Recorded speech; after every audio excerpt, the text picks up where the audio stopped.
fuiste el verbo en el principio, unigénito de Dios,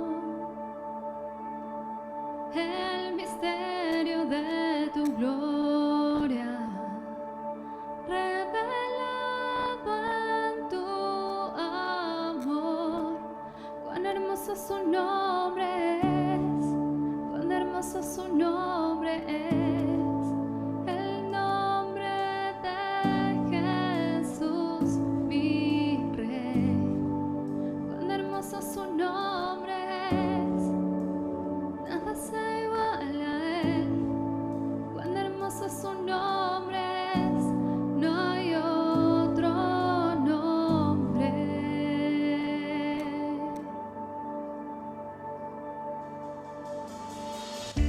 Dejaste el cielo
Saludo a todos mis hermanos con la paz del Señor.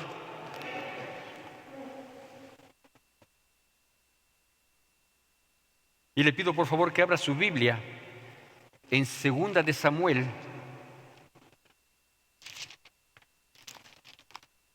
capítulo 18. Permítame ponerle en antecedentes. 2 de Samuel, capítulo 18. El libro de 2 de Samuel nos habla del rey David y nos habla de cómo fue llamado, de cómo fue ungido, de cómo Dios le comenzó a respaldar. Pero también nos habla de la humanidad de David. Y dentro de esa humanidad nos habla de dos aspectos. Hay muchos aspectos más, pero yo solo quiero destacar dos de ellos y dedicarnos a uno de ellos.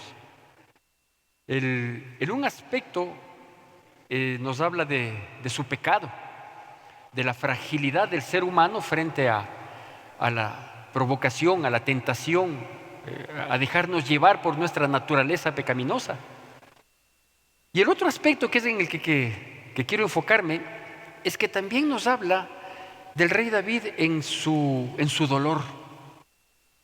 Porque mis queridos hermanos, el dolor es parte de la vida, querramos o no.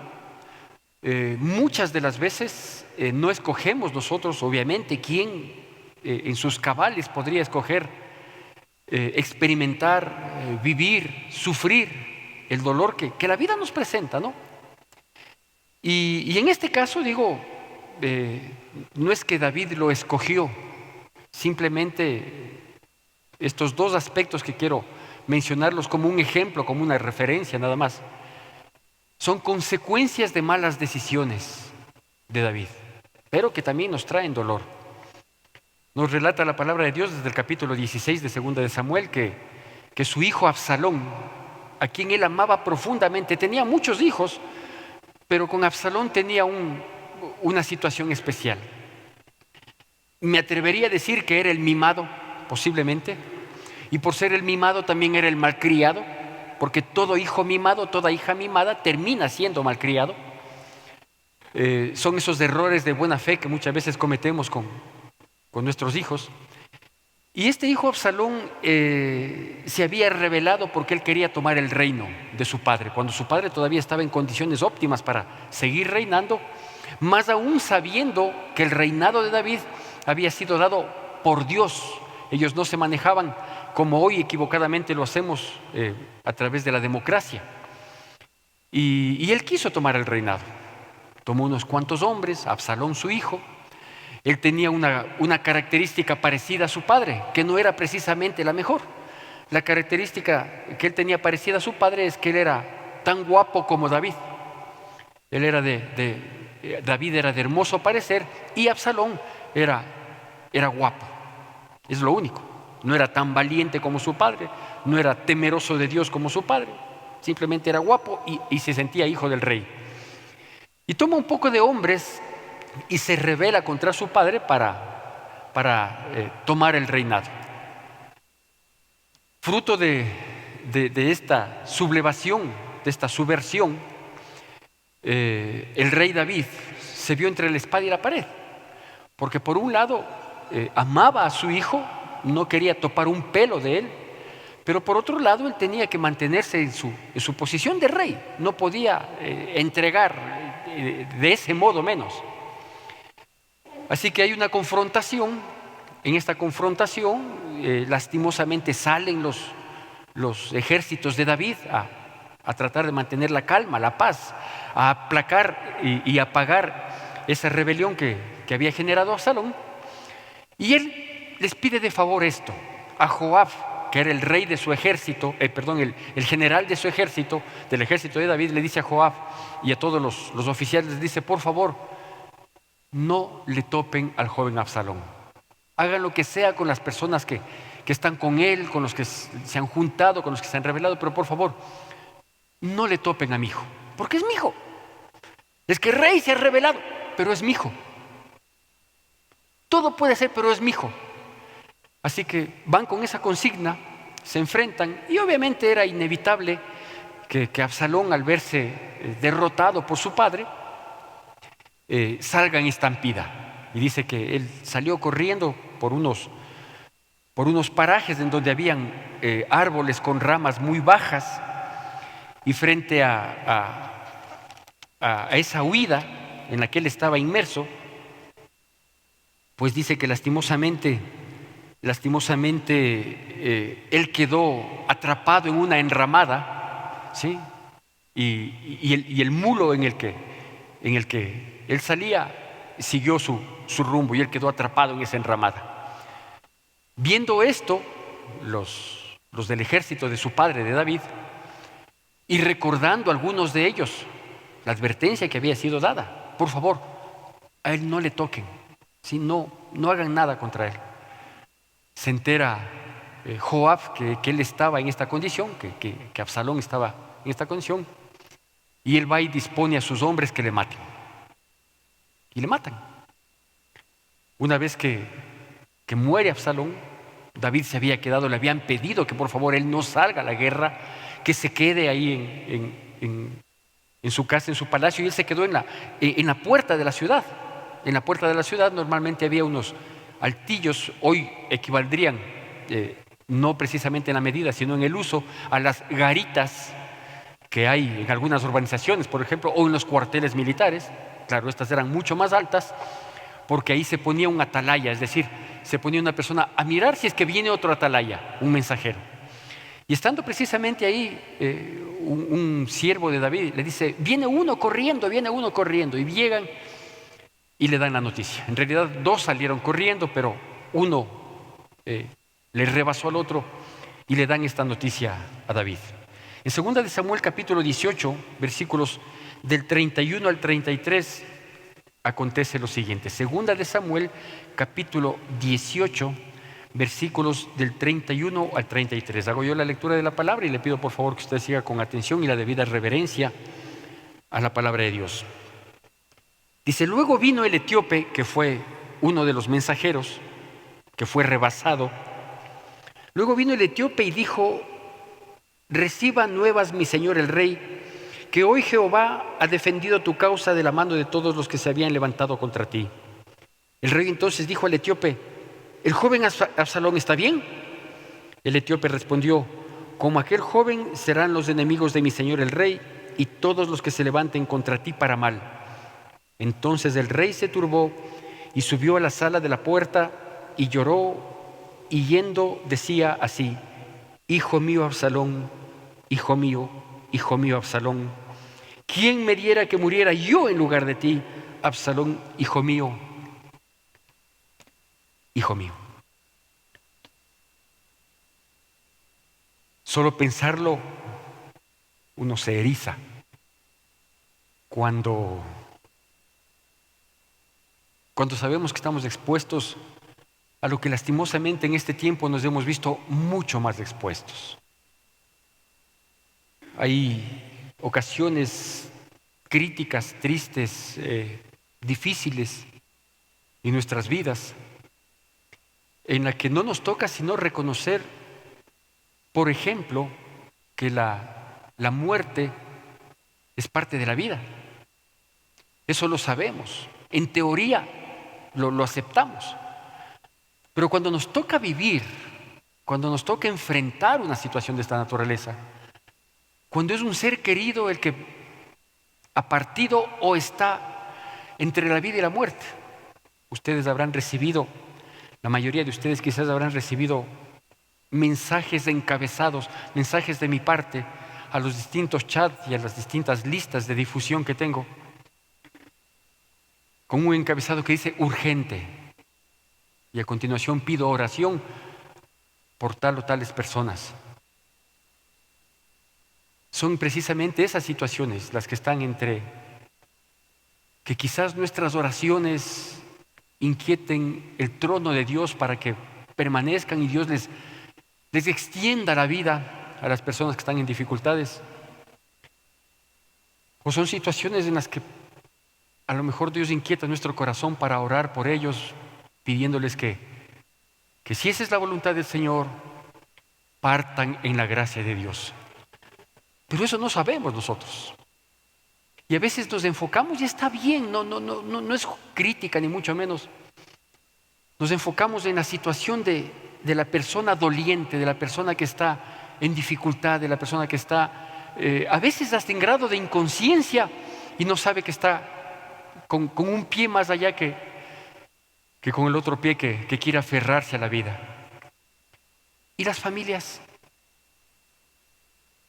y los cónyuges, los padres, los hijos, en la posición que estén. Ellos viven o se vive momentos de desolación, se vive momentos de angustia, de profunda tristeza, se vive, si es que eso es vida, se vive un dolor profundo, una angustia impresionante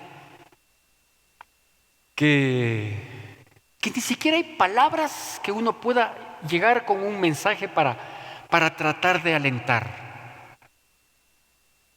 Digo, son situaciones terribles, ¿no? Aquí nosotros vemos, me he permitido tomar esto como un primer ejemplo de muchos que hay, de muchísimos que hay, no solo en la Biblia, sino en nuestras realidades. Digo, me he permitido tomar este como un ejemplo para poder ver entre líneas de la palabra de Dios, poder mirar entre líneas el sentimiento que está por detrás de esas palabras. Yo puedo avisorar en parte a un David en el piso, atrás de la puerta de la ciudad, derrotado, frustrado, con la expectativa siempre de que me vengan a decir que la rebelión ha sido aplacada, pero que mi hijo está bien. Y mire la expresión de él, ¿no? Qué bueno hubiera sido estar yo en tu lugar, que yo me muera y no tú, mi hijo. Porque ese es el sentimiento que uno tiene hacia sus seres queridos, ¿no?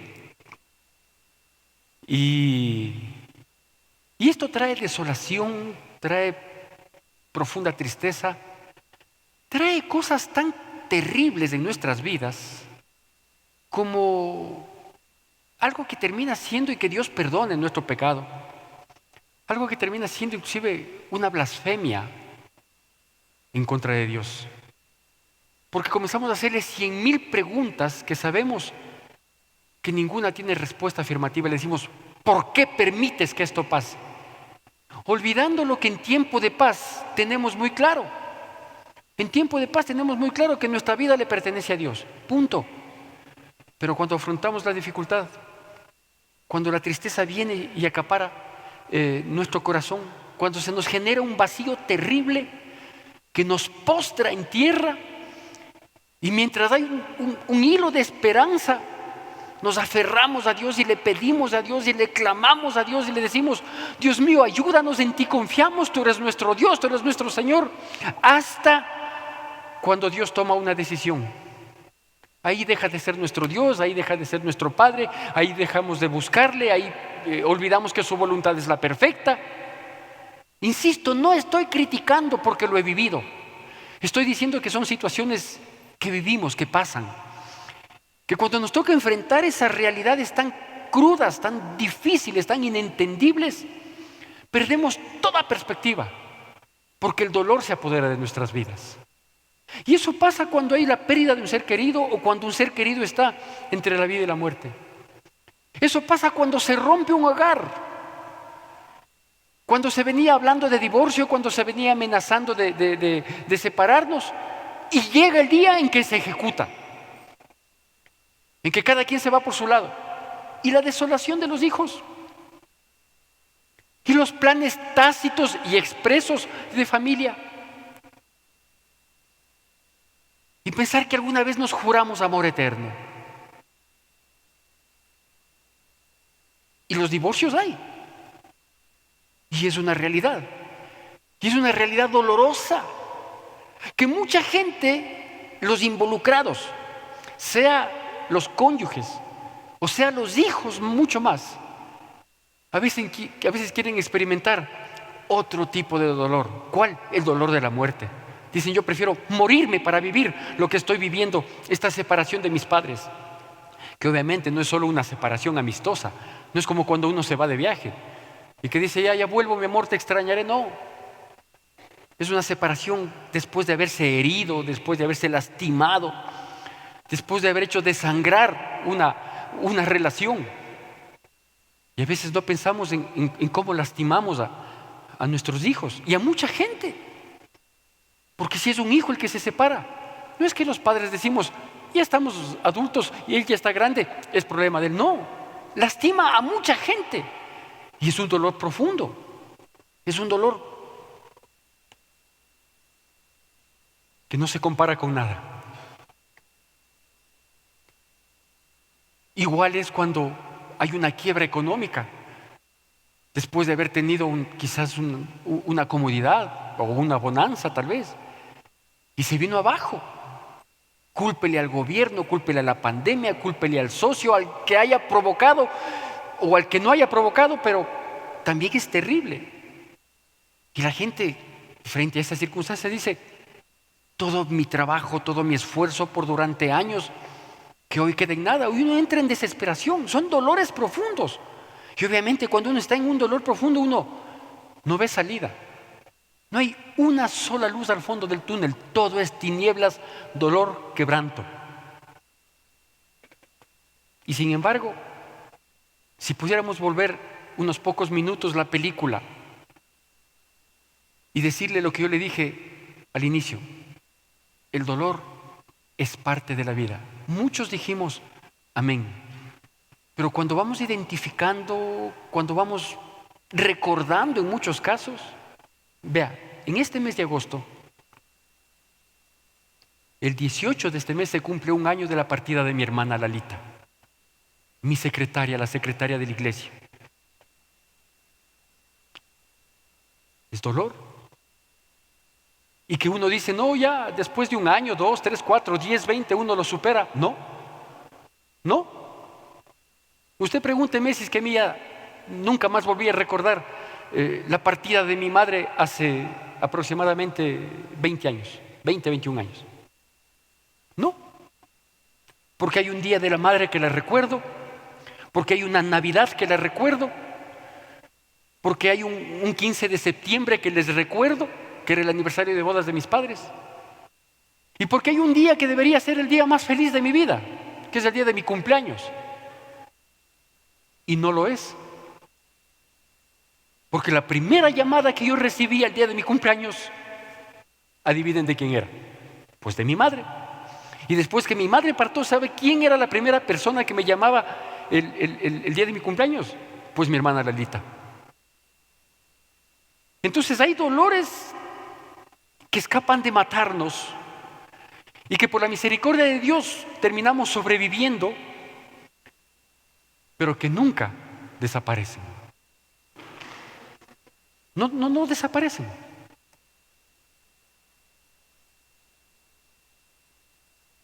Aquí yo a este David, no le veo como el rey triunfador, no le veo como el valiente guerrero. Aquí yo le veo a un padre hecho pedazos. Hijo mío Absalón, ¿qué no diera por haber estado yo en tu lugar para que tú sigas y que yo me quede ahí? Esos sentimientos, esos lazos que nos unen, que son precisamente los que nos mantienen ligados y a veces nos hacen cometer errores de buena fe. Porque aunque no estamos justificados, sí podemos ser entendidos de las reacciones que tenemos cuando enfrentamos el dolor. Hay quienes reaccionan con ira, hay quienes reaccionan con ¿qué le digo? Colgando los guantes, es decir, abandonando todo. Nos alocamos, yo qué sé, hay tantas cosas que ni siquiera me atrevo a decir va de la mano de nuestra personalidad, porque no sabemos cómo vamos a reaccionar frente a un dolor tan crítico, tan duro, tan terrible como los que nos presenta la vida. Ya le digo, yo me he permitido mencionar la muerte de un ser querido, una enfermedad terrible que le postra a alguien, una carencia económica extrema, una separación, una ruptura sentimental. sea de matrimonio o sea de noviazgo, una ruptura sentimental también es terrible, es espantosa. Se vive porque uno inhala y exhala, pero no es vida. Así que, antes de continuar, yo quiero decirle cómo se llama esta charla, esta prédica. Que no sé si esta es una charla o una prédica o es una conversación o es un desfogue o es, no sé. Lo que sí sé es que Dios inquietó fuertemente mi corazón para compartir este tema que lastimosamente, tristemente en esta época viene a bien. Ya sea porque enfrentamos o estamos expuestos a enfrentar, o ya sea porque es necesario entenderlo, grabarlo en nuestro corazón para poder compartirlo a quienes estén enfrentando o expuestos a enfrentar lo inevitable, el dolor. Así de simple, es inevitable. El dolor llega porque llega. No sé cuántas veces, lo importante es que más fuerte sea la presencia de Dios en nuestras vidas para poder aguantarlo, superarlo si es que hay cómo, o al menos aprender a manejarlo. Esta charla se llama, es una interrogación: ¿qué haces con tu dolor? ¿Qué haces con tu dolor? Como le digo, vea, cuando el dolor llega y golpea y se profundiza, hay veces que el dolor es un impacto fuerte, ¿sí? Llegó y derrumbó todo. Hay veces que el dolor es progresivo. No sé cuál de los dos es más cruel, porque el progresivo llega, golpea, pero uno mantiene la esperanza, afecta, tumba, pero uno se aferra a mantenerse en pie hasta que termina derribando todo. Yo no sé cuál de estas metodologías, si podríamos llamar, es la menos dura, la menos cruel. Y frente a esto digo, ¿cómo reaccionar? ¿Cómo enfrentar este sentimiento tan duro, tan difícil? Pues no hay reglas. Y no hay reglas porque el impacto que causa el dolor genera reacciones diversas en base a cada persona. La muerte de un ser querido frente a la misma relación filial, unos tienen una actitud, otros tienen otra actitud. Por ejemplo, hay personas que enmudecen totalmente, no quieren hablar con nadie, quieren ensimismarse, quieren estar solos. Y obviamente la soledad en una situación de esas no es el mejor consejero. Hay personas que se refugian en vicios. Es traer mayor destrucción a la destrucción que ya se ha causado. Pero así hay mucha gente que reacciona. Hay gente que quiere pegarse con todo mundo, que quiere desquitarse con el que es y con el que no es. Hay gente que piensa que su dolor se puede alivianar encontrando culpables cuando la situación es irreversible. Y quizás si efectivamente hubieran culpables de tal o cual situación, al encontrarles no me alivia en nada, pero la gente lo hace. Y lo hace porque es lo que su instinto, porque su dolor, su naturaleza le impulsa a hacer. Y no se me ocurre que otro tipo de reacciones pueda haber. Lo importante es que nosotros, usted y yo que somos cristianos, debemos saber algo: que el dolor no nos puede acabar. Nos puede tumbar, lo que sea, pero no nos puede acabar. No nos debe acabar. Por dos razones. Primero, porque ya sabemos que el dolor está ahí.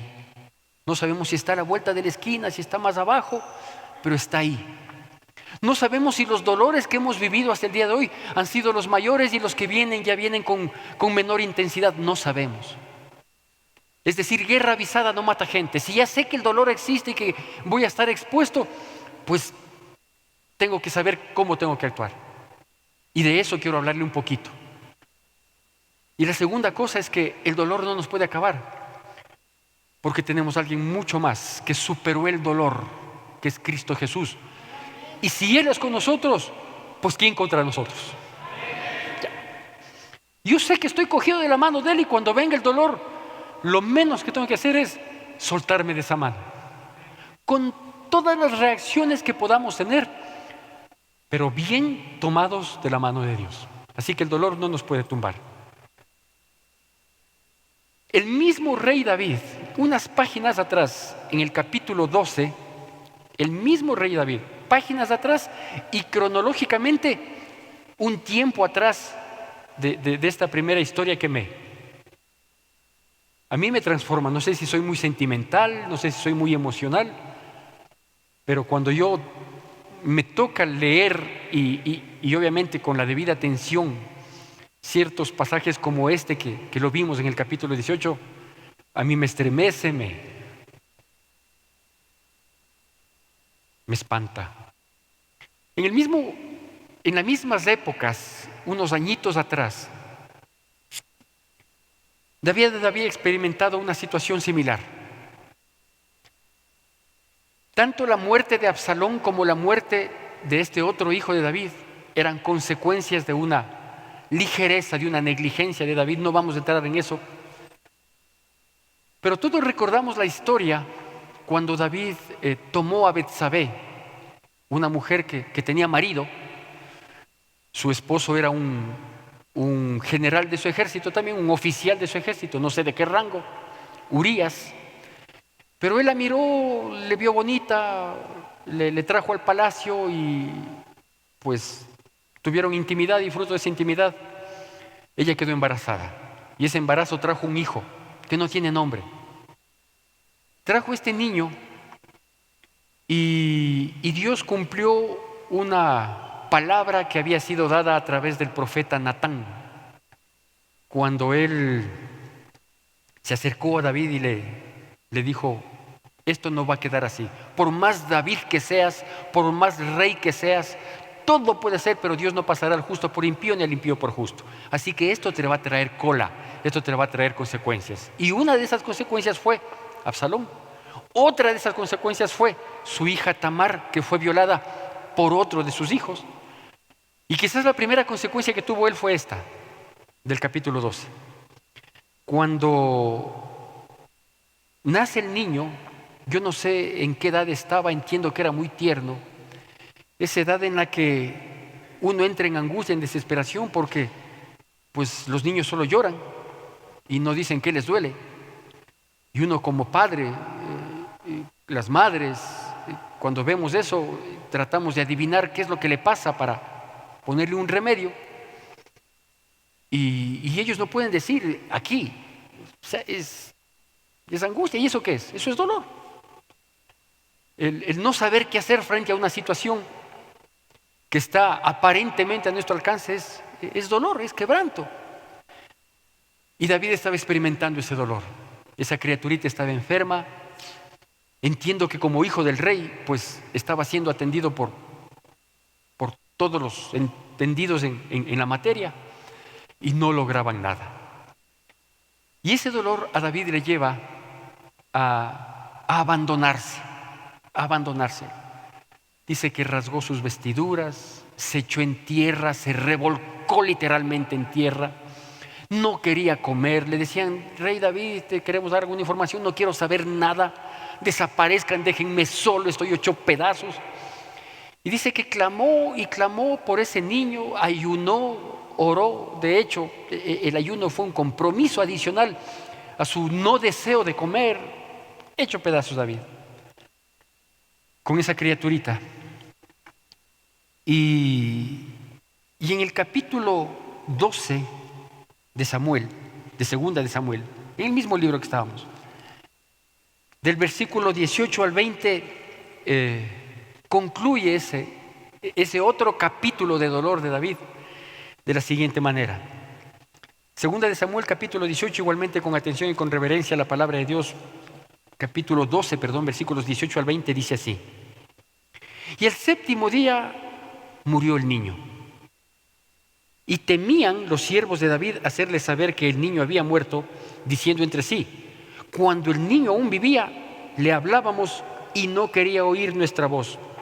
Cuanto más se afligirá si le decimos que el niño ha muerto.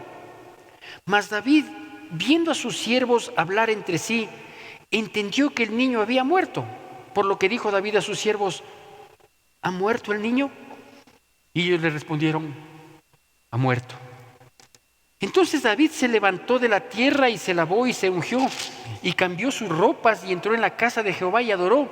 Después vino a su casa y pidió y le pusieron pan y comió.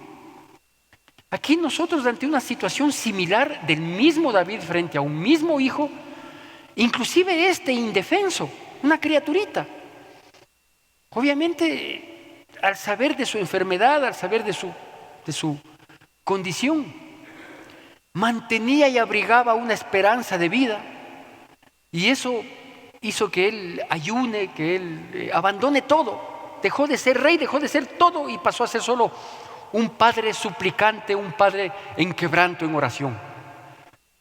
Y tal era la situación que los siervos tenían el temor de decirle: el niño murió, pero él se percata al ver que entre ellos conversaban preocupados posiblemente el uno al otro. Estaba diciendo: anda tú a decirle, no, mejor tú, o esperemos, o más luego, en fin. Él se percata de esa situación y llama y dice: oigan, ¿qué pasó? Dice: murió el niño. Y para ellos fue mucho más fácil dar una respuesta: ha muerto.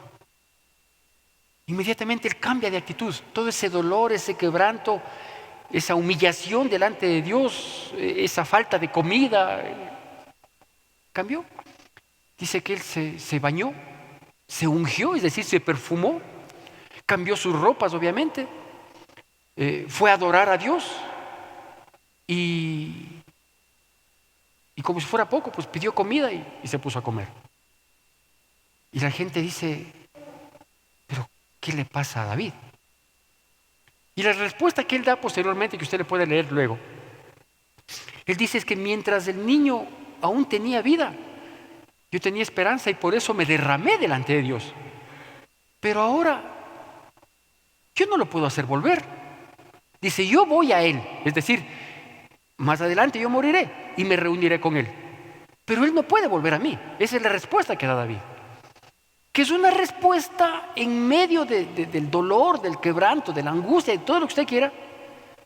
Es una respuesta lógica, es una respuesta inteligente, es una respuesta racional, que no siempre fluye fruto del dolor, pero es una gran respuesta.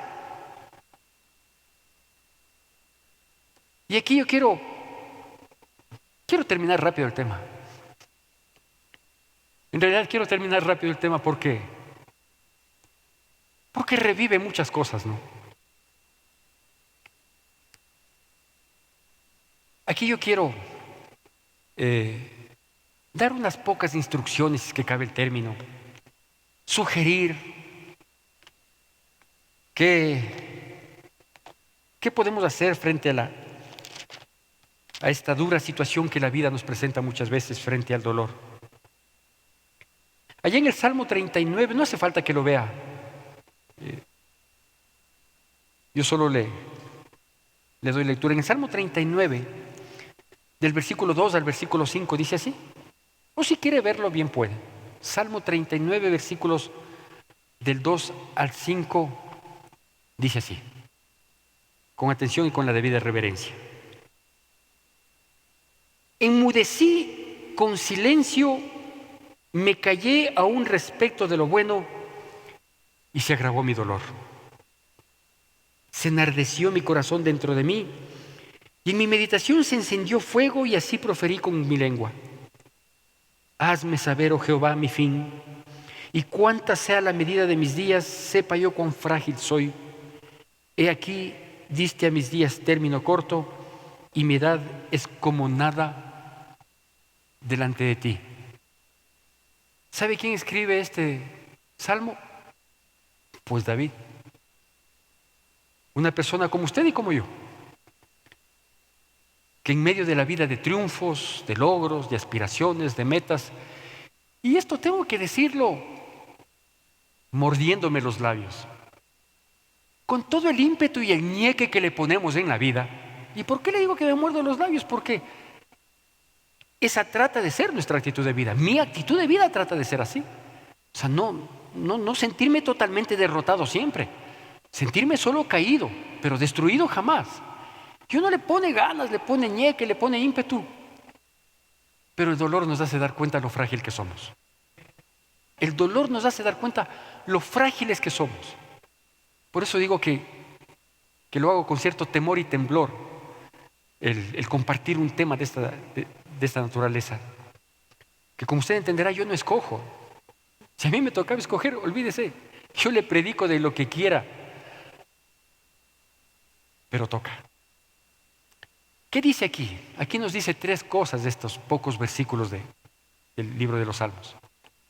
Primero dice que frente al dolor, yo decidí tener silencio, enmudecer, no decir más.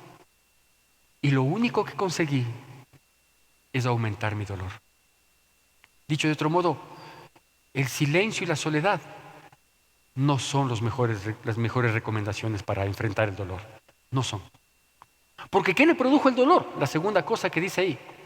Dice que le dio ira, se enardeció, dice. O sea, me encendí en ira y terminé hablando tonteras. Eso dice. Yo le estoy traduciendo a una realidad.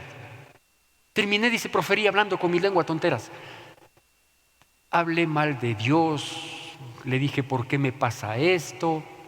¿Cómo es posible? Si estaba tan bien, si es que hice mal, a mí era de que me sanciones, me castigues, me disciplines, pero no me toques lo más frágil de mi vida. Vea, uno termina hablando, ahora me doy cuenta que Dios no existe, todo ha sido una farsa, la palabra es una mentira. Vea, blasfemia tras blasfemia, fruto del dolor y fruto del enardecimiento que uno tiene.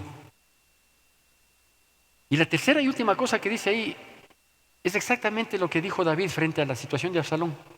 Aquí dice, dime hasta cuándo yo voy a vivir, porque si me puedes llevar antes, por favor llévame. Eso es lo que dice ahí, es lo que yo entiendo en esos 4 versículos, del 2 al 5. Y eso es lo que se genera en nuestras vidas. Así que yo quiero concluir con 3 recomendaciones y un recuerdo de la palabra de Dios. La primera recomendación es que, mis queridos hermanos, al dolor hay que enfrentarle. Al dolor hay que enfrentarle. Yo le dije que el dolor no nos puede mantener en el piso. Al dolor hay que enfrentarle y por lo tanto uno tiene que aceptar que el dolor es parte de la vida, que yo no soy mejor que nadie para que a mí no me llegue lo que a otros les llega, que es una realidad que tengo que asimilarla y que obviamente el dolor, aunque parezca una utopía, tiene el único propósito de hacerme más fuerte. No sé cómo, pero eso es lo que se tiene que conseguir. El segundo aspecto es que al dolor hay que sanarle. No hay que rasgarle más. Discúlpeme que le diga esta frase tan cruda, pero creo que es la que describe de mejor manera. No gano nada rascándome en la sarna, porque me vuelve a sangrar. Porque si sigo yo abrigando los pensamientos, si sigo yo haciéndome las mismas preguntas, sabiendo que no tengo respuesta, vea, lo único que voy a hacer es alargar mi dolor y alargar mi dolor y alargar mi dolor, y el dolor terminará eliminándome. Por eso le digo, el segundo aspecto es que al dolor Hay que tratar de sanarle. Eso suena lógico, suena obvio, aunque la realidad no nos dice lo mismo. ¿Cómo le sano al dolor? Pues como le sano a todo en mi vida desde que soy cristiano. Con la medicina de la palabra. Es la única manera que puedo sanarle, no tengo otra. Y es necesario recordar todo lo que nosotros dijimos a la luz de la palabra a las personas cuando estuvieron en dolor. Cuando fue el otro, el vecino, el amigo, el conocido, el compañero, el cercano a nosotros, el que vivió ese dolor, ¿qué le decíamos? Tranquilo, todas las cosas ayudan a bien a los que aman a Dios. Pues hoy tengo que sanar mi dolor sabiendo que todas las cosas ayudan a bien. No entiendo cómo, pero me ayudarán a bien. Acordarme cómo le dije a la otra, tranquila, no se desespere. Sí, Dios va a poner esa paz que sobrepasa todo entendimiento. Pues hoy Dios tiene que poner la paz en mi vida que sobrepasa todo entendimiento. Y decirle a las otras personas cuando dijeron, es que imagínese mi situación, ¿qué le dije yo a la otra persona? Lo que yo a la otra persona le di fue una medicina para su dolor, que es la palabra de Dios. Y le dije, vea, estamos caídos, pero no destruidos. Sí, estamos atribulados en todo, pero jamás estamos abandonados por Dios. Pues hoy tengo que hacerle esa medicina mía. Esa palabra tengo que hacerle mía. Porque si yo di esa medicina a otro, sabiendo que le va a curar, sí, pues hoy tengo que tomármela. Y gracias a Dios, está aquí. Aquí está toda la medicina para sanar nuestras almas. No olvidemos, no perdamos la perspectiva. Yo quisiera tener medicina archivada y nunca tomármela. Pero cuando llega el dolor toca hacerlo. Yo soy enemigo, literalmente soy enemigo de las medicinas. A mí no me gusta tomar ninguna medicina y peor llegar a depender de ninguna de ellas.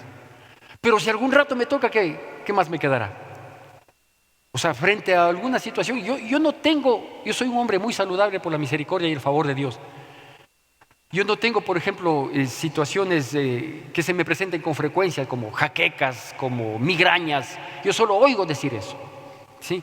Y sé que debe ser terrible porque cada quien cuenta, dice, uy, cuando a mí me da, y cuentan cosas fatales. A mí medio siento que me duele un poco la cabeza, yo tomo agua y me voy a hacer deporte. Yo todo lo saco sudando, haciendo deporte. Hasta aquí. Pero si el día de mañana Dios me guarde, ¿sí?, hay alguna situación en la que me toca tomar medicina, pues tengo que tomarla. Y le digo esto por el símil que esto implica en nuestra vida.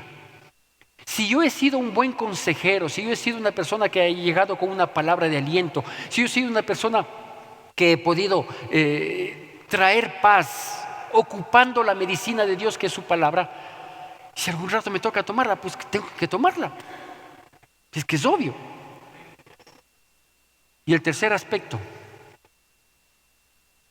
parece ilógico, pero usted y yo somos hijos de Dios. Y como hijos de Dios nosotros tenemos que acostumbrarnos a vivir de milagros. ¿Sabe por qué le advierto esto? Porque el tercer aspecto es que al dolor hay que convertirle en gozo. Y obviamente usted dirá, pastor, usted nunca debe haber pasado un dolor para que se atreva a decir semejante torpeza. Me habría encantado decirle, sí, nunca he pasado. Pero tengo que decirle para gloria y honra de mi Señor que lo he pasado. Y que sí hay cómo, por supuesto. Lo primero que nosotros debemos entender es que gozo no significa estarse riendo o tiempos de alegría. Eso no es gozo. La palabra de Dios dice, el gozo del Señor es mi fortaleza. Es decir, lo que estoy diciendo aquí, o lo que Dios nos está diciendo aquí, con este tercer aspecto, que al dolor hay que convertirle en gozo, está diciendo, a tu quebranto, sí, combátele con la fuerza de Dios, porque el gozo del Señor es nuestra fortaleza. ¿Y cómo lo hago esto? Vea,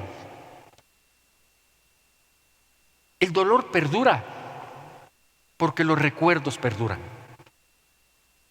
Y es así. Uno quisiera frente al dolor pedirle a Dios que a uno le dé amnesia, pero solo respecto de las cosas que causaron el dolor. Y respecto de los buenos tiempos, los buenos momentos, los tiempos compartidos, felices, de alegría, de gozo, de bendición, de prosperidad, que también los tenemos, no olvidar nada, no hay cómo. No hay cómo decirle a Dios, Señor, solo quiero el menú, pero no me pases la cuenta. O sea, no hay cómo. De tal manera que un modo de combatir el dolor y transformarle el dolor en gozo es recordando lo que quiero y que me hace bien. Recordar lo que quiero. ¿Por qué tengo que ser masoquista en recordar lo que me duele, lo que me lastima, lo que me golpea, lo que me invade la tristeza? Eso se llama ser masoquista. Mis queridos hermanos, el libro de Proverbios, allá para terminar, el libro de Proverbios allá en el capítulo 24, versículo 16, dice: el justo 7 veces cae y 7 se levanta.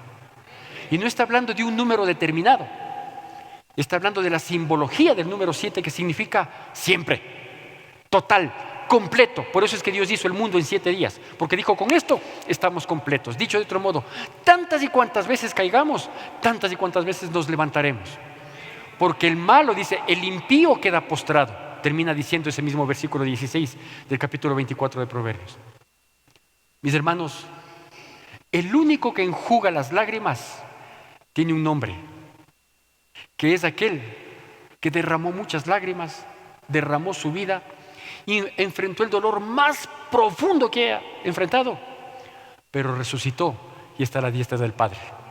A esa mano tenemos que aferrarnos. Que Dios bendiga poderosamente sus vidas en Cristo Jesús. Que la gracia de nuestro Señor Jesucristo, el amor de Dios nuestro Padre, la comunión y consolación de su Santo Espíritu sea con todos y cada uno de nosotros, y el pueblo de Dios, que es el pueblo más feliz sobre la faz de la tierra, dice: amén. Te recordamos nuestras actividades. Seguimos en oración todos los días a partir de las 9 de la noche. El jueves 5 de agosto nuestro pastor nos compartirá un mensaje de reflexión. Madres unidas para orar todos los sábados a las 7 de la mañana a través de Zoom. La reunión de adolescentes se lleva a cabo cada 15 días. Nuestra próxima reunión será el sábado 7 de agosto a través de Zoom. Tu donación es importante para sostener la obra de Dios. Puedes realizar tus aportes en la cuenta de la Iglesia Evangélica Centro de Adoración Cristiana o acercarte a las oficinas de la iglesia. Gracias por acompañarnos. Todo lo mueves con tu mano para dar bendición. Hasta el mar se abrirá para que yo pueda pasar. Por eso mi voluntad es para ti, a tus pies, a tus pies, a tus pies, oh Señor, a tus pies.